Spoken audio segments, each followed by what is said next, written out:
Hi, my name is Grace Kim, and the name of my project is 50 Days of Growing Food. I started a blog to raise awareness. 50 Days of Growing Food.blogspot.com. It's about urban food landscape, food security, and community gardens and urban farms.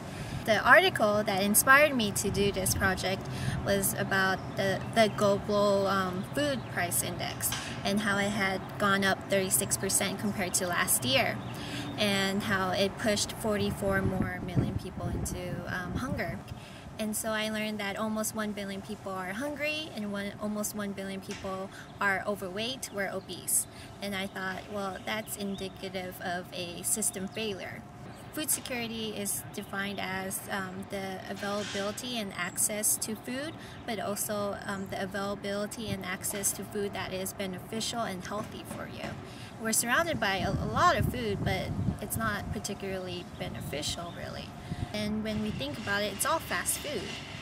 And even if we go to sit-down dinners at restaurants that we'll probably spend 2 hours maybe at, well, that food isn't particularly good for you either, because it's made with ingredients that are heavily processed and manufactured, and that's directly affecting my health and the health of other diners. And I thought, well, what's causing that? What's causing diabetes and people feeling resigned that this is how it is, I'm going to get diabetes? That's not right. And I thought, well, we could promote healthy eating, but then we have to look at what type of food is out there and how we manufacture it and how we produce it. And industrial producing of vegetables, that can't be right. You can't tell me chicken is the healthiest option for me when that chicken was raised with 10,000 other chickens in the size of a 2-car garage and pumped full of hormones and antibiotics to ensure that it grows faster and makes it to the end of the food supply chain, meaning you can't tell me that chicken is the best option for me.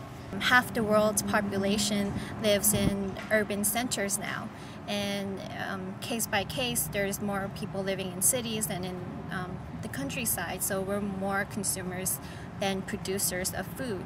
And so to sort of promote urban farming, I got a small greenhouse kit, and it comes with 25 little pellets that you water and it expands, and you place seeds in it, and it's about $6.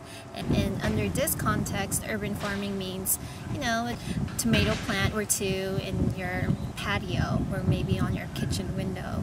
That's your own individual urban farm. That's just sort of taking some power back into your own hands and securing your own food supply. People are free to write in and make comments and make guest blogs, as well as I highly recommend going to your local nursery or your local garden and just starting to take a look at what's out there. Be your own advocate and just sort of take a second before you go into the markets and take a double take. Wait a minute, what am I getting? How is this set up that I'm actually going towards this first?